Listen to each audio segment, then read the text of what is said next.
Welcome to Biodiesel Magazine's top stories for mid-April. I'm your host, Jill Nelson.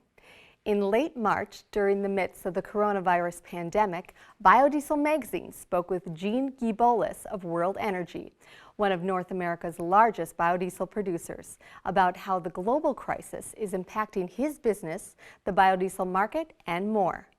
While gasoline and ethanol demand destruction has been staggering as a result of stay-at-home orders and social distancing, Gibolis said diesel consumption is being impacted far less since transportation of goods and supplies continues. He said biodiesel margins are a push right now, adding that this year's RVOs for biomass-based diesel will be affected due to the drop in overall fuel demand. While Gibolis said the battle-tested biodiesel industry will survive this crisis, the dynamics in which it operates will be substantially different. World Energy's short-term goals for 2020, according to Gibolis, include restarting 3 biodiesel plants the company idled last summer in Pennsylvania, Georgia, and Mississippi, moving forward with the $350 million expansion of its renewable diesel refinery in Paramount, California, and doubling down on a commitment to making all of its biodiesel plants as efficient as possible.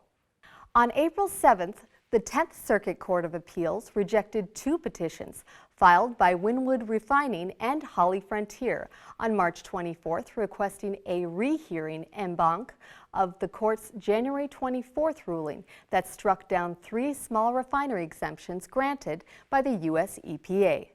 If implemented nationally, the court's January 24th ruling would significantly lower the number of small refineries eligible to apply for exemptions to their renewable fuel standard blending requirements.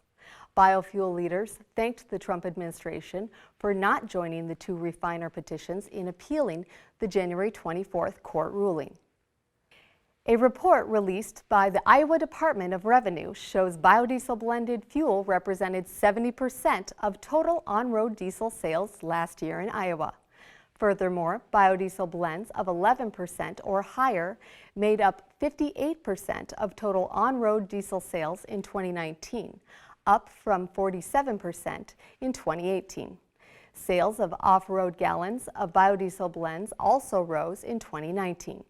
Biodiesel blends accounted for more than 59% of combined on- and off-road diesel fuel sales last year.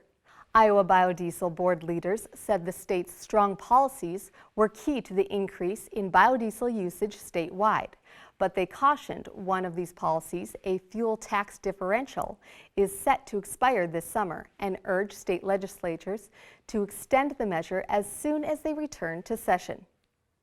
To view these stories in their entirety or for more news, features, or data from the most respected and viewed biodiesel site in the world, visit biodieselmagazine.com. See you next time.